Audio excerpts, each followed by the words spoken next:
Out in the high desert near Taos, New Mexico, there is a house that has never once paid a utility bill. No power line runs to it, no water main, no gas pipe, no sewer connection of any kind. It makes its own electricity from the sun and the wind, drinks rainwater it catches off its own roof, and holds an indoor temperature of around 70 degrees all year, with no furnace and no air conditioner anywhere in the building. A large part of its walls are old car tires packed with dirt, with empty cans and glass bottles set into the gaps. They are called earthships, and there are thousands of them now, scattered from the prairies of Canada down to Bolivia and as far off as Japan and Australia. Here is the part that stops you.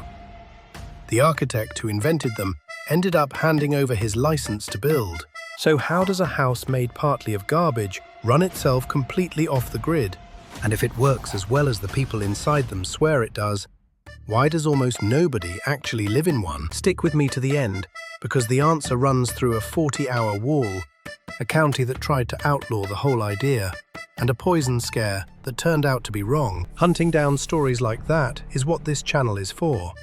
And a quick subscribe keeps them showing up. The whole thing started with a man named Michael Reynolds and a television. Reynolds finished architecture school in 1969, walked into a profession built entirely around power lines and water mains, and almost immediately wanted out of that model. Then he watched a news segment about the mountain of aluminium cans piling up across the country, 4 flattened and 6 left round, and in 1972, he used those bricks to build his first experimental house outside Taos. It held. Cans and concrete made a real wall. Over the next decade, he kept hunting through the waste stream for something stronger, and he landed on the used car tire. That tire became the spine of everything that followed, and the idea grew into what he called an independent cell, a home meant to do for its occupants what a spaceship does for an astronaut. Shelter, power, water, food, waste, all of it handled inside the building, with nothing piped in from outside. To see why a tire works, you have to think about the wall less like a wall and more like a battery for heat.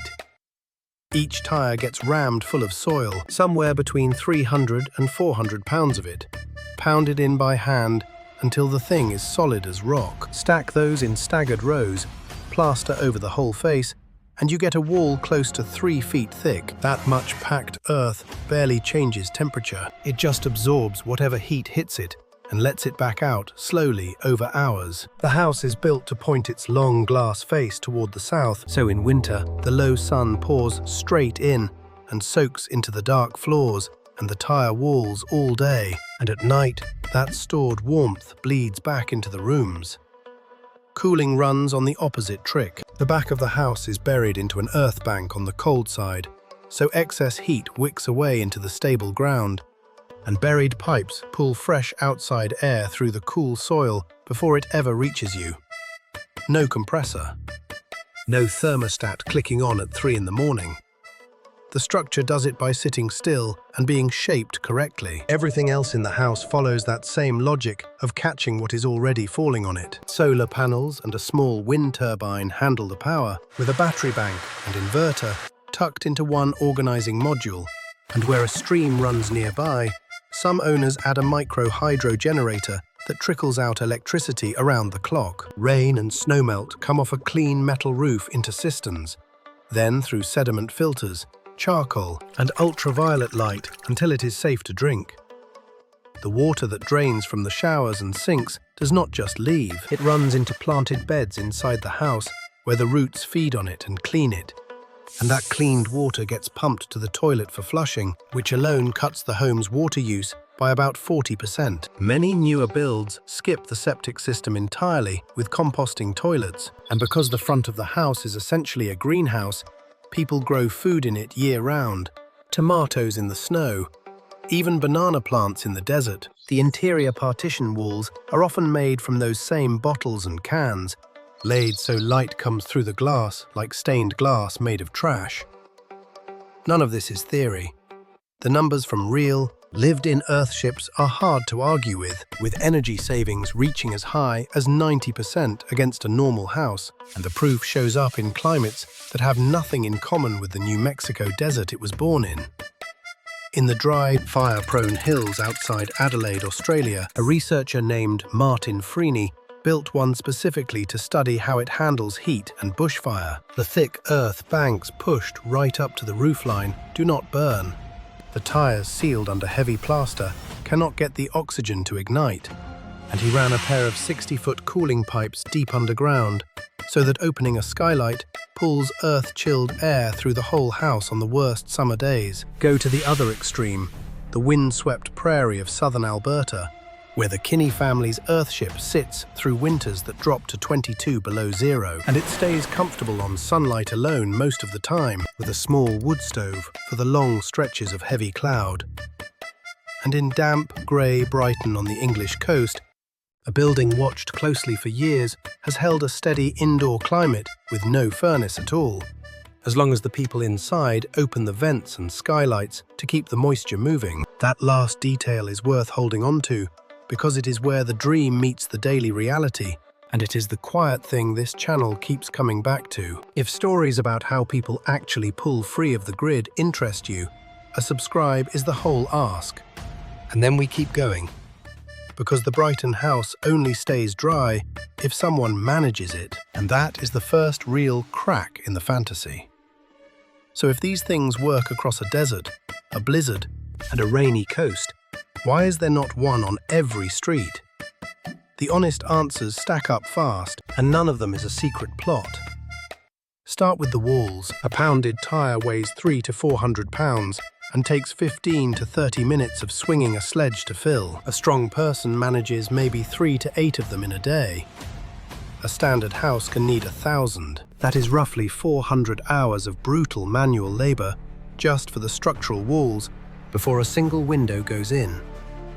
The tyres and dirt are free, but the moment you hire a crew to swing the hammer instead of doing it yourself, the labour cost lunar balloons until the house is as expensive as a custom conventional home, sometimes more. Then there is the law. Building codes are written around exactly the things an earthship refuses to have: a standard foundation, a utility hookup, approved plumbing. In 1997, the Taos County Planning Department declared Reynolds Earthship subdivisions illegal precisely because they had no conventional infrastructure, and the early prototypes were not flawless. After years of lawsuits and complaints about leaking roofs and systems that underperformed, Reynolds agreed in 2000 to give up his New Mexico architect's license. It took until 2007 and a special state law setting aside land for testing experimental homes before this kind of building had any clear legal ground to stand on at all. Money is the next wall. Most banks will not write a normal mortgage on a house built of recycled tyres, partly because appraisers set a home's value by comparing it to similar ones nearby, and there usually are no similar ones. Lenders also worry they could never resell it quickly if they had to, so most earthship owners pay cash or chase expensive, unusual financing, which prices out almost everyone who can't fund a house outright. On top of that sits an old fear about the materials themselves. Used tyres do contain heavy metals and chemicals, and for years critics warned about toxic fumes leaching into the home. Researchers at the University of Wisconsin-Madison actually looked into it and found the off-gassing only happens when sunlight breaks the rubber down, and that sealing the tyres under thick plaster shuts it off. The science cleared it. The gut-level discomfort of living inside a wall of garbage did not fully go away. And the deepest reason is the one that does not show up on any inspection form. An earthship is not a house you set and forget.